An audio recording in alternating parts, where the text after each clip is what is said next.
Hey, Rich here, and welcome back to the blog. I'm still here in Milwaukee at the Growing Power National, International, Urban and Small Food Conference and Small Farm Conference. And right now I'm with Steve Ventura. And Steve, can you tell the folks the organization you represent? Sure. I'm with the University of Wisconsin in Madison, and I have a split appointment in soil science and environmental studies. Okay, cool. Which has allowed me to get into lots of interesting things, including urban agriculture, community food systems. Cool.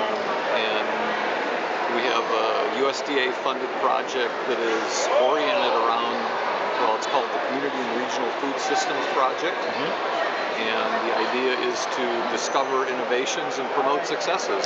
Okay, and so I've been talking to you guys a lot about accessibility because you guys know I'm doing this challenge, but it's been, I've been talking to you about how hard it is to get my hands on the fresh produce that I need to sustain myself as a huge person. You guys can see me standing. He's not short, he's a pretty tall guy. And I'm, you see where I am, so it's a lot of food. And so could you talk to folks about a little bit about some of the issues around accessibility and food? Sure. There are parts of cities where you can do the geographic analysis. Actually, my specialty is in spatial analysis, mapping, and GIS, and very clearly see areas that are significantly deficient in access to fresh fruits and vegetables. And that becomes an issue of supply chain access. So one of the things we're looking at is dealing with corner stores, working with wholesalers and retailers to improve supplies. But what's interesting is there are also areas that are lower income areas of cities that actually have good grocery stores. And our public health and nutrition people say there's still a food access problem here. And for understanding that, we really need to dig into essentially the culture that's behind food habits and food behaviors. People, particularly immigrants or people that are recently immigrated, have in a sense lost the culture of food by being mainstreamed into American culture where things are fast, easy, cheap, and not very healthy and nutritious. So eating healthy becomes kind of a luxury.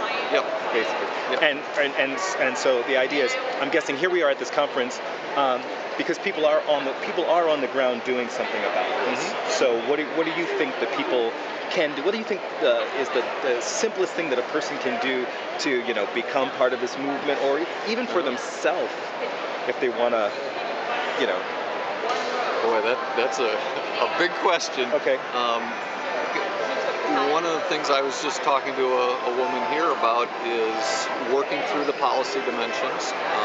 Local food councils, we're also working on a statewide food policy council.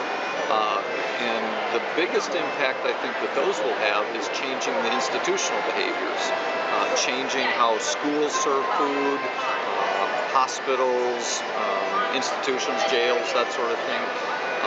If you can get kids on the right path, understanding what good food is and learning how to enjoy and eat it, I think that, over the course of a generation, we will make a fundamental impact on the community food systems we're dealing with. That is awesome. Steve Ventura, thank you so much. It's my day 33 of my raw food, 60-day raw food challenge. And still here at the conference. Steve, thank you. You all have a great one. Peace.